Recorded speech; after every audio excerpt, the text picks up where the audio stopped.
Bisnis.com, Jakarta, Bank Indonesia akan mengeluarkan uang peringatan kemerdekaan 75 tahun Republik Indonesia.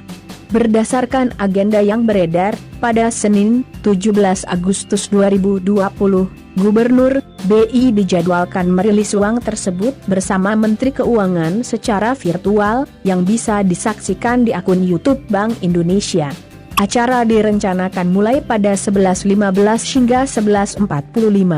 Selain peresmian pengeluaran uang peringatan kemerdekaan 75 tahun RI, akan ada juga kegiatan penayangan video uang peringatan kemerdekaan 75 tahun RI dan penyerahan uang peringatan kemerdekaan 75 tahun RI sebagai token of appreciation secara simbolis kepada keluarga proklamator secara virtual.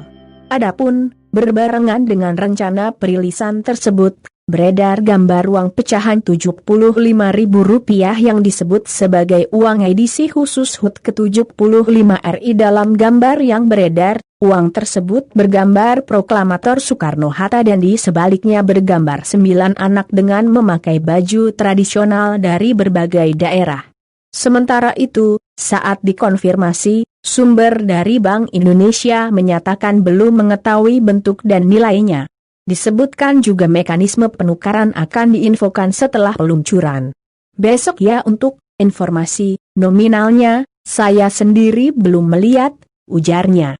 Sebagai informasi, Bank Indonesia sebelumnya telah merilis uang rupiah khusus yang dikeluarkan dalam rangka memperingati peristiwa atau tujuan tertentu dan memiliki nilai nominal yang berbeda dari nilai jualnya. Uang rupiah khusus terdiri koin edisi khusus dan atau uang kertas yang tidak dipotong sehingga menyerupai satu lembaran besar yang terdiri dari beberapa lembar uang bersambung. Setiap edisi dikeluarkan dengan kemasan yang menarik dan unik sehingga sering dijadikan sebagai cenderamata.